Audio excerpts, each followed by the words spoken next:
Effect of acute caffeine intake on the fat oxidation rate during exercise, a systematic review and meta-analysis. Donc c'est une méta-analyse sur les effets de la prise de caféine sur l'oxydation des lipides, j'ai eu du mal à le dire, pendant l'exercice. Et c'est une, je ne sais plus si je l'ai dit, mais c'est une méta-analyse. Voilà. Qu'est-ce qu'elle nous dit? Bah, pas grand-chose. Hein. Vraiment, 18 pages de lecture pour pas grand-chose.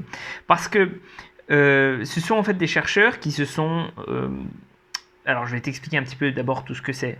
Parce que c'est vrai que je pense à partir un peu dans tous les sens là. Mais en gros, on sait que la caféine, ça peut faire changer le taux d'oxydation des lipides par rapport aux glucides. Donc, tu vois, par exemple, quand tu fais un effort, eh bien, il faut bien que tu aies quelque chose qui te fournisse l'énergie. D'accord?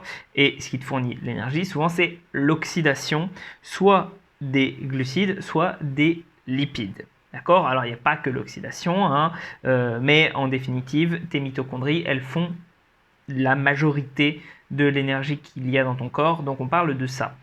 Et la caféine, il semblerait que ça puisse un petit peu, du coup, augmenter la part des lipides et baisser la part des glucides. D'accord? Donc les lipides c'est le gras, les glucides c'est le sucre, tout ça, tout ça.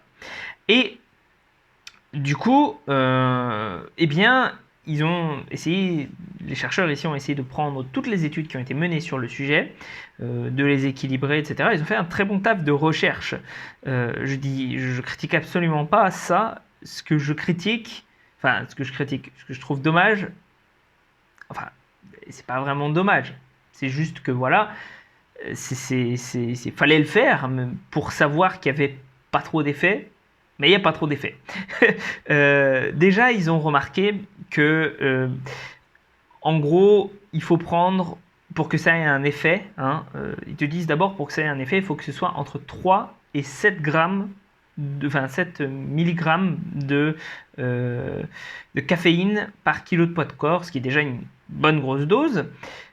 Mais en plus, ben, il semblerait que, et c'est ça, moi, qui m'a le plus marqué, ça fonctionne uniquement, déjà, si tu es à jeun, et on sait que à jeun, bon, bah, on a moins d'énergie, donc on dépense moins de calories au total, donc c'est peut-être pas le top pour perdre du gras, parce que l'idée qu'ils disent derrière, c'est pour perdre du gras. Je reviendrai un peu plus loin en détail là-dessus, parce que ça me semble très étrange comme façon de penser, mais finissons.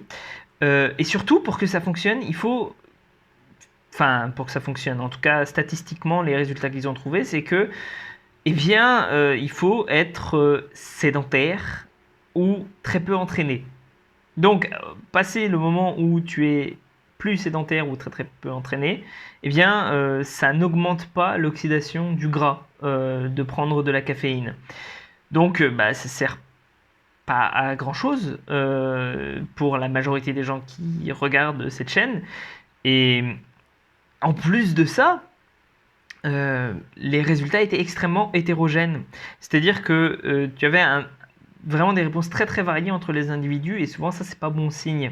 C'est pas bon signe parce que ça veut dire que si un effet est très hétérogène, il y a de plus grandes chances qu'il n'existe pas vraiment.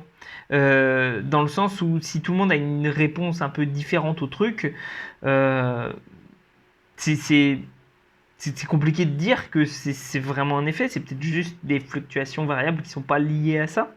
Et bon, ça a l'air de marcher, en tout cas pour les personnes qui sont comment dire, sédentaires ou pas entraînées, mais je déplore qu'il n'ait pas donné la taille d'effet. La taille d'effet, en fait, ça permettrait de... Parce que savoir qu'il y a un résultat significatif, ça veut dire que ça fonctionne.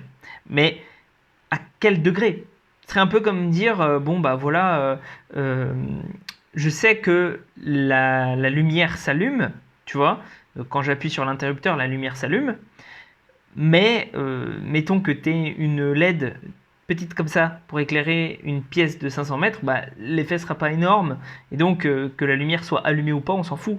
Même si elle est allumée. Et bah, c'est un peu pareil là. Si l'effet Et tout petit, est-ce que ça vaut vraiment le coup de prendre de la caféine avant chaque session? Et en plus, il faut que ce soit à jeun.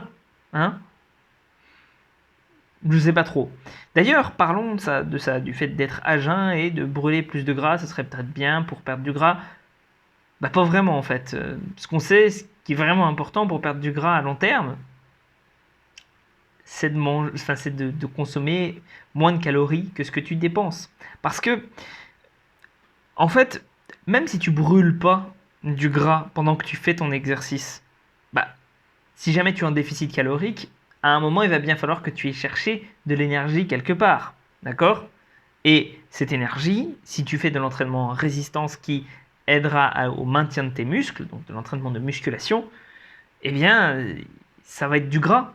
Ça va être du gras qui va partir. Donc peu importe si tu brûles pendant l'effort plus de glucides ou de lipides, en définitive, c'est la fin de la journée qui compte. Parce que tu auras largement le temps de brûler tous les lipides que tu n'as pas brûlés pendant que tu te reposes en fait. Parce que ce qu'on sait, c'est que au, au quotidien, en fait, on perd, enfin, on utilise beaucoup plus les lipides parce que tu as quelque chose qui s'appelle le quotient respiratoire. Et en gros, plus l'effort s'intensifie, plus on utilise de glucides, moins il est important, plus on utilise les lipides. Et bon, bah, la majorité de ta journée, tu ne fais pas des efforts intenses, donc tu les utilises, ces lipides-là. Et en plus de ça, je l'ai oublié de le dire, ils n'ont pas ajusté pour ça, justement. Ils ont, ils ont pas. Enfin, je crois que c'était pas possible vis-à-vis des données qu'ils avaient, hein, mais ils n'ont pas regardé si le fait de marcher ou de courir, ou, enfin voilà, l'intensité de l'exercice, en fait, ils n'ont pas regardé si l'intensité de l'exercice jouait là-dessus. Or, bah, on peut se dire que des individus non entraînés ou sédentaires, bah, ils vont moins vite que des individus entraînés ou même élite, parce qu'il y avait le niveau entraîné et le niveau élite, à peu près. Hein. Donc, donc en fait, ça se trouve, eh ben, ça peut aussi fonctionner pour le niveau entraîné et élite, mais s'ils font des, des sessions plus light, tu vois. Et vu l'hétérogénéité des résultats, ça pourrait aussi être dû à ça. Parce qu'ils n'ont pas ajusté pour ça. Et ça se trouve, pour les entraînés qui faisaient comment dire, des entraînements justement light, bah, peut-être que ça a fonctionné. Donc on ne peut pas tirer grand-chose de cette méta-analyse.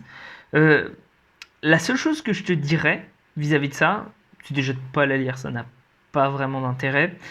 Et en plus, bah, oui, on sait que la caféine, de toute façon, ça peut être utilisé pour dépenser plus d'énergie dans sa journée. Donc, si tu veux perdre du gras, ça peut être un outil supplémentaire. Maintenant, c'est pas un outil qui ravage tout, qui casse tout, qui... Non, c'est juste une petite aide en plus, au cas où. Et fais bien gaffe, parce que la caféine, on finit par s'accoutumer à force. Et du coup, je te conseille de faire des cycles, au moins, on va dire, une fois toutes les 4 à 6 semaines, tu fais un break d'une à 2 semaines, quoi. Et après, tu peux recommencer si tu veux. Mais sinon, bah, ça aura plus d'effet sur toi. Voilà. J'espère que ça t'aura plu. Voilà, c'était une méta-analyse. Bon.